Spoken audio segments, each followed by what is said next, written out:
किसी सोल्यूशन की कंसंट्रेशन को कैसे एक्सप्रेस करोगे। ठीक है, तो कंसंट्रेशन दो चीजों से आएगी, एक सल्यूट से, एक सॉल्वेंट से। ठीक है, इन दोनों को मिला के सोल्यूशन बन रहा है, तो इन दोनों को ही आप डिफाइन करोगे, तब आपकी कंसंट्रेशन टर्म्स जो हम आगे लेंगे वो एक्सप्रेस कर पाओगे। ठीक है, तो the relative amount of solute and solvent किसी सोल्यूशन में are expressed through concentration terms. ठीक है, इसका मतलब है कि कितना सल्यूट है, कितना सॉल्वेंट है, इस चीज को आप एक्सप्रेस करने के लिए इन टर्म्स का यूज करते हो। सबसे पहले आता है मोलैरिटी। तो जैसे अभी भी अगर आप लैब में बोलते हैं आपको कि आप M/20 सोल्यूशन बनाओ ऑक्सैलिक एसिड का, या N/20 बनाओ, तो बच्चे नहीं बना पाते हैं। ठीक है, क्यों? क्योंकि उन्हें पता ही नहीं है M/20 का मतलब होता क्या है, N/20 का मतलब क्या होता है। तो ये टर्म्स, ये बेसिक है, इसलिए ये आपको पता होना जरूरी है। तो अभी देखते हैं हम कि मोलैरिटी क्या होता है। ठीक है, तो molarity is what, number of moles of solute जो आप 1 लीटर सोल्यूशन में घोल रहे हो। ठीक है, अब जैसे मैंने बोला M/20 NaCl का सोल्यूशन बनाना है आपको, इसका मतलब क्या हुआ? M/20 मतलब, इसको क्या मैं ऐसे लिख सकती हूँ, 0.05 मोल्स लिख सकती हूँ ना, 1/20 इज 0.05। तो इसका मतलब क्या हुआ? मैंने क्या बोला मोलैरिटी की definition, number of moles of solute dissolved in how much litre, 1 litre, और 1000 ml। इसका मतलब मैंने अगर बोला M/20 NaCl solution, M molarity को कैपिटल M से डिनोट करते हैं। ठीक है, इसका मतलब है कि 0.05 moles of NaCl is dissolved in 1000 ml of water. पहली बात। ठीक है, अब अगर मैंने ये बोला कि ये तो मोल्स के टर्म में हो गया, अब मैंने आपको बोला कि M/20 ऑक्सैलिक एसिड आपको बनाना है, इसका मतलब अब क्या फॉर्मूला यूज करोगे? ये बहुत बेसिक फॉर्मूला है, W = EnV/1000। अब ये N है यहाँ पे, मतलब नॉर्मेलिटी है। अब मैंने आपको बोला M/20, तो आप नॉर्मेलिटी की जगह मोलैरिटी रख दो। क्या रखोगे? ऑक्सैलिक एसिड का इक्विवेलेंट वेट रखोगे, वो भी पता होना चाहिए कैसे निकालते हैं। मोलैरिटी की जगह M/20 रख दोगे। अब मैंने बोला prepare M/20 oxalic acid in 100 ml, 100 ml में बनाओ। तो आप 100 ml कहाँ रखोगे? इस वॉल्यूम की जगह 100 ml रख दोगे। तो इससे जो वेट आएगा उतना आप वे करोगे वेइंग मशीन में जाके, और उतना लेके आप सोल्यूशन बना दोगे। This is how we prepare solution. But this is very very, मैंने आपको बहुत शॉर्ट वे में बता दिया, बट ये बहुत लंबी कहानी है। प्राइमरी स्टैंडर्ड, सेकेंडरी स्टैंडर्ड, काफी सारी चीजें आती हैं। But since oxalic acid primary standard है, इसलिए मैंने उसका एग्जाम्पल लेके आपको समझाने की कोशिश की कि कैसे बनाते हैं। तो मोलैरिटी इज व्हाट, वॉल्यूम यहाँ पे लेते हैं हम, और वो 1000 ml या फिर 1 लीटर होता है, जिसमें आप किसी भी चीज के number of moles of solute dissolve कर रहे हो 1000 ml पानी में। ठीक है, इसकी यूनिट हो जाएगी मोल्स पर लीटर। ठीक है, ये हो गया मोलैरिटी। अब आते हैं मोलैलिटी पे। मोलैलिटी, मोलैलिटी को आप डिफाइन करते हो स्मॉल m से, डिनोट करते हो स्मॉल m से। और यहाँ पे हमने वॉल्यूम यूज किया था, यहाँ पे हम मास ऑफ सॉल्वेंट यूज करेंगे, बस, और कुछ डिफरेंस नहीं है। तो मोलैलिटी आपकी क्या हो जाएगी? इट इज डिफाइंड एज कि number of moles of solute present in 1 kilogram of solvent. ठीक है, तो अगर मैंने आपको बोला कि आप बनाओ 0.05 मोलर NaCl एक्वस सोल्यूशन, इसका मतलब क्या हुआ कि 0.05 मोल्स ऑफ NaCl जो है वो 1000 ग्राम ऑफ सॉल्वेंट पे डिजोल्व है। ठीक है, या 1 किलोग्राम ऑफ वाटर में डिजोल्व है। तो मोलैरिटी पे फॉर्मूला ये हो जाता है number of moles of solute upon mass of solvent in KG. अब एक बात ये है कि यहाँ पे मैं आपको मोलैरिटी का फॉर्मूला लिख देती हूँ, क्या होता है। मोलैरिटी होती है W/M into 1000 upon volume in millilitres. This is the formula of molarity. ठीक है। अब आपको किसी ने दे दिया कि find the molarity of NaCl solution, और आपको उसका वेट दे दिया कि 1 kg के लिए निकालो। ठीक है। और वो उसका वॉल्यूम भी दिया हुआ है। तो आपके पास सब कुछ है, वेट है, और आपको मॉलिक्यूलर मास NaCl का पता ही है कैसे कैलकुलेट करेंगे। NaCl का कैसे कैलकुलेट करोगे? सोडियम का एटॉमिक नंबर इज 11, उसका जस्ट डबल यहाँ पे मास होगा। क्लोरीन का एटॉमिक नंबर इज 17, 35.5 इसका मास होगा। इन दोनों को ऐड करोगे तो आपको क्या मिल जाएगा? मोलर मास मिल जाएगा। मोलर मास मिल गया। वेट आपको पता है 1000 ऊपर है, नीचे वॉल्यूम भी वो मेंशन करके रखेंगे कि कितने के लिए करना है। इससे आप मोलैरिटी निकाल लोगे। अब आते हैं मोलैरिटी पे। तो मोलैरिटी के फॉर्मूले में क्या चेंज होता है? बस ये वॉल्यूम चेंज हो जाता है, और यहाँ पे क्या आ जाता है? एम, ये स्मॉल एम है। ठीक है। W/m into 1000 upon weight of solvent. ठीक है, ये ए लिख दिया मैंने इसको डिनोट करने के लिए, इन ग्राम्स। तो ये हो गया मोलैलिटी का फॉर्मूला। ठीक है। इसकी यूनिट क्या हो जाएगी? Moles per KG. इसकी क्या थी? Moles per litre. इसकी हो जाएगी moles per KG. This is the unit. Sometimes 1 1 marks में आपको मोलैरिटी मोलैलिटी ये सब डिफाइन करने आ जाते हैं, इसलिए कंसेप्ट क्लियर होगा, आप अपने आप सीधे सीधे फटफट लिख दोगे। ठीक है। अब आते हैं नॉर्मेलिटी पे। तो normality is also nothing but gram equivalents, number of gram equivalents of solute जो कि 1 लीटर ऑफ सोल्यूशन में प्रेजेंट है। Gram equivalent. ठीक है। अगर 1 नॉर्मल सोल्यूशन है, इसका मतलब क्या है कि 1 ग्राम इक्विवेलेंट सल्यूट डिजोल्व है कितने पे? 1 dm³ is nothing but 1000 ml और 1 लीटर। ठीक है। तो इतने में ये डिजोल्व है। तो नॉर्मेलिटी को आप एन से डिनोट करते हो। नॉर्मेलिटी यूजुअली आपको स्टैंडर्डाइजेशन करते टाइम यूज होती है। जैसे आपको ऑक्सैलिक एसिड से NaOH को स्टैंडर्डाइज करना है, क्योंकि NaOH सेकेंडरी स्टैंडर्ड है, तो वो आप डायरेक्ट वे करके नहीं बना सकते हो। तो N1V1 लिखते हो आप। ठीक है। N1V1 equals to N2V2।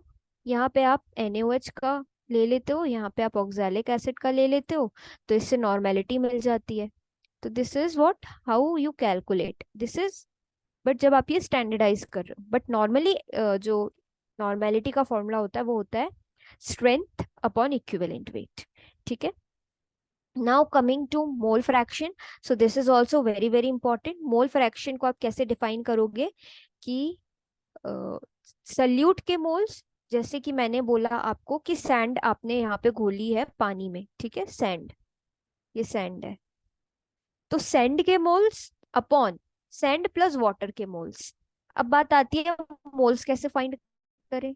तो मोल्स कैसे फाइंड करोगे? Weight upon molar mass. This is what moles आप कैसे फाइंड करते हो। ठीक है ना? बस जैसे मैंने बोला कि 20 ग्राम NaCl है, इसमें कितने मोल्स होंगे? तो 20 ग्राम अपॉन NaCl का मोलर मास यहाँ पे रख देना, मोल्स आ जाएंगे। सो this is how you calculate moles. ठीक है। एंड मोल फ्रैक्शन भी यही हुआ। तो मोल फ्रैक्शन को हम लिखते कैसे हैं? मोल फ्रैक्शन को आप हमेशा पहले एक कंपोनेंट के रिस्पेक्ट में निकालते हो। जैसे मैंने अभी आपको बताया सैंड वाटर में घुली हुई है, तो आप क्या करोगे? मोल फ्रैक्शन ऑफ सैंड। ठीक है। यहाँ सॉल्वेंट है, तो आप यहाँ पे वाटर ले लो पहले। ठीक है। यहाँ सॉल्यूट है, तो आप इसको सैंड मान लो। ठीक है। तो mole fraction of sand will be what? Number of moles of sand upon sand plus water के moles. Solvent number of moles जिसका आप निकाल रहे हो उसको आपको ऊपर रखना है। बाकी सारे जितने भी कंपोनेंट्स है सोल्यूशन में, उन सबके मोल्स को ऐड कर दो, नीचे रख दो। This is how you calculate mole fraction. So it is how it is defined. Mole fraction of a solute in a solution is the ratio of number of moles of solute to the total number of moles of solute and the solvent in the solution। ठीक है। ये हो गया mole fraction. अब आते हैं percentage पे। तो परसेंटेज भी डिफरेंट डिफरेंट टाइप के होते हैं। एक होता है वॉल्यूम बाय वॉल्यूम, एक होता है वेट बाय वॉल्यूम, एक होता है वॉल्यूम बाय वेट, एक होता है वेट बाय वेट। इसका मतलब क्या हुआ? अगर आप वॉल्यूम वॉल्यूम ले रहे हो तो वो वॉल्यूम वॉल्यूम परसेंटेज हो गया। जैसे आपको बोला 10 ml एल्कोहल को आप 100 ml पानी में घोलो, तो ये कौन सी टाइप का सोल्यूशन बना? वॉल्यूम इन वॉल्यूम टाइप का। ठीक है, पहली बात। दूसरी बात, अगर आपको कोई बोल रहा है 10 ग्राम NaCl को 100 ml पानी में, 50 ml पानी में करो डिसॉल्व। तो सोल्यूट क्या है आपका? वेट है ना, लिक्विड तो है नहीं, वेट है। तो वेट इन वॉल्यूम, तो वेट बाय वॉल्यूम वाला सोल्यूशन बना। सिमिलरली आपका volume by weight and weight by weight का सोल्यूशन बनेगा। नाउ पार्ट्स पर million, so ppm is nothing but mass, किसी भी सोल्यूट का मास जो आप 1 मिलियन ग्राम में डिसॉल्व कर रहे हो, ठीक है। मतलब 10⁶ अमाउंट ऑफ सॉल्वेंट में आप कितना मास सल्यूट का डिसॉल्व कर रहे हो, वो होता है पार्ट्स पर मिलियन। पार्ट्स पर मिलियन बहुत छोटी छोटी क्वांटिटीज को डिफाइन करने के लिए यूज होता है। जैसे कि एग्जांपल यहाँ दिया है कि अगर एक समुद्र है, उसमें ऑक्सीजन आपको निकालनी है, तो आप पार्ट्स पर मिलियन में निकालोगे। ठीक है, पूरे समुद्र की ऑक्सीजन तो नहीं निकाल सकते, थोड़ा समुद्र का पानी लोगे, उसमें देखेंगे कितनी ऑक्सीजन है। सो this is how you will calculate it. ठीक है ना। अब जैसे एक और एग्जांपल दिया है कि अगर एटमॉस्फेयर है, उसमें आपको गैसेस का कंसंट्रेशन देखना है, तो आप पार्ट्स पर मिलियन यूनिट यूज करोगे डिफाइन करने के लिए। ठीक है। सो दिस वाज अबाउट कि आप कैसे किसी सोल्यूशन की कंसंट्रेशन टर्म्स को एक्सप्रेस करोगे। ठीक है। Now coming to one question, यहाँ पे मैं आपको एक क्वेश्चन लिखती हूँ और उसको अपन सॉल्व करते हैं। मोलैलिटी का क्वेश्चन है ये। ठीक है। मान लो question is calculate the molality of, ठीक है, आपको मोलैलिटी निकालनी है, आपको गिवन है वेट। अब मैं ये डब्ल्यू बी लिख रही हूँ ना, इस डब्ल्यू बी का मतलब होता है salute.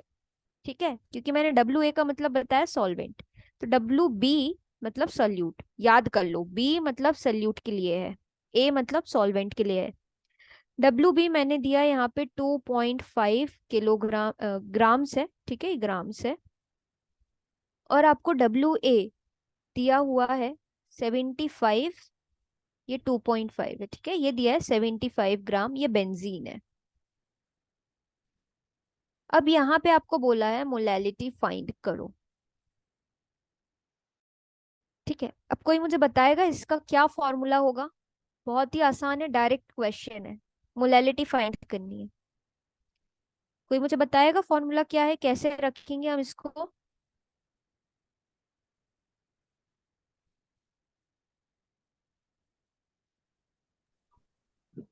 Wait of solute upon में molar mass of benzene and gram में हम सॉल्वेंट का रखेंगे, मल्टीप्लाई 1000 रखेंगे।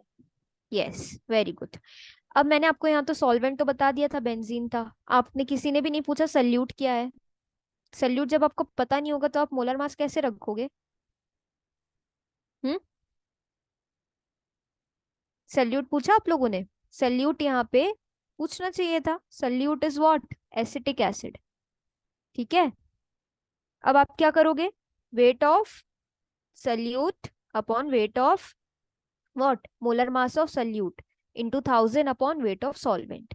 इसका मतलब क्या है? एसिटिक एसिड को आपने बेंजीन में घोला है, तो आप क्या रखोगे? 2.5 अपॉन, एसिटिक एसिड का फॉर्मूला होता है CH3COO, एसिटिक एसिड कह रही हूँ, इथेनोइक एसिड। ठीक है, ethanoic acid, not acetic acid. Ethanoic acid का फॉर्मूला होता है आपका ये। अब जब आप इसका मोलर मास कैलकुलेट करोगे, तो सिंस देयर आर 2 कार्बन्स, तो कार्बन क्या होता है? 6 एटॉमिक नंबर होता है, उसका मास कितना हो गया? 12। अब 2 कार्बन है तो 24 हो गया। हाइड्रोजन का atomic number, atomic mass same होता है, तो 4 हाइड्रोजन है, 4 हो गया। ऑक्सीजन 2 है, एक का 16 होता है, 2 का 32 हो गया। इनको ऐड करोगे तो कितना आ जाएगा? 60। ठीक है, 60 आ जाएगा। अब क्या हो गया यहाँ पे? WB/MB, MB is what? Molar mass. तो 2.5/60 into 1000 upon WA is what? WA is what? Solvent का वेट, तो 75। जब आप इसको सॉल्व करोगे तो आपकी वैल्यू आएगी 0.53। ठीक है, ये मैंने आपको टोटल बता दिया, इसको कैलकुलेट करके देखना, 0.53 आएगी। या फ्रैक्शन में भी आप वो कर सकते हो, आंसर को रिपोर्ट कर सकते हो, उसमें कोई प्रॉब्लम नहीं है। तो ये बात समझ आई कि मोलैलिटी का क्वेश्चन आया तो कैसे करेंगे। ये तो बहुत ही सिंपल एग्जांपल दिया मैंने। जी मैम। मैम, हाँ एसिटिक एसिड का फॉर्मूला तो CH3COOH है ना? हाँ, acetic acid ethanoic acid same हाँ थिंग। जी। Hmm. Okay, so this was कि how you will express concentration terms. ठीक है, अब एक और मोल फ्रैक्शन का क्वेश्चन करते हैं अपन।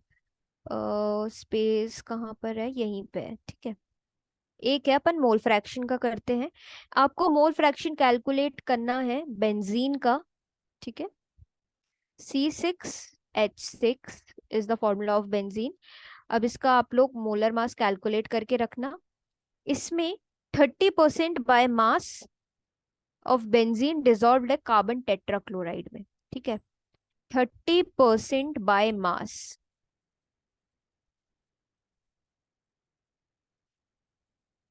बेंजीन डिजॉल्व है आपका कार्बन टेट्राक्लोराइड में इन CCl4। ठीक है, नाउ आपको मोल फ्रैक्शन कैलकुलेट करना है। तो मोल फ्रैक्शन का फॉर्मूला जैसे कि बेंजीन का करना है तो मान लो XB, बी फॉर बेंजीन का मैंने यहाँ पे लिख दिया। तो मोल्स क्या होते हैं, वेट अपॉन मोलर मास। ठीक है, अब मैंने बोला 30% बाय मास ऑफ बेंजीन, मतलब 30% क्या है आपका, बेंजीन है। और बाकी जो बचा हुआ है कार्बन टेट्राक्लोराइड, वो कितना होगा, कितना होगा वो। अगर 100 में से 30%, 100 में से 30 आपका बेंजीन है तो carbon tetrachloride 70। 70। Very good. So 30 upon, yes, so 30 upon benzene का जब आप कैलकुलेट करोगे मोलर मास, तो it will come to be 78। So 30/78 is the number of moles of benzene. Now upon में क्या आता है, जितने भी सोल्यूशन में कंपोनेंट्स हैं उन सब का क्या, उन सब के मोल्स को आप ऐड कर दोगे। तो सेम चीज देखिए यहाँ आ जाएगी, बेंजीन तो है ही है, प्लस कार्बन टेट्राक्लोराइड। तो कार्बन टेट्राक्लोराइड आपका 70 है, क्यों, क्योंकि 30% उन्होंने क्वेश्चन में मेंशन किया हुआ है, बाय मास क्या है, बेंजीन है। तो 30 अपॉन जब कार्बन टेट्राक्लोराइड का आप वो करोगे, कैलकुलेट करोगे मोलर मास, तो आपको मिलेगा 154। और जब इन सबको सॉल्व करोगे तो आपका आंसर आ जाएगा x = 0.42। ठीक है, अब ये आया आपका किसका, बेंजीन का। अब आपको पता करना है कि मोल फ्रैक्शन कार्बन टेट्राक्लोराइड का कितना होगा। So you will do what, क्या करोगे, कोई बताएगा क्या करोगे। 1 माइनस, अभी यस,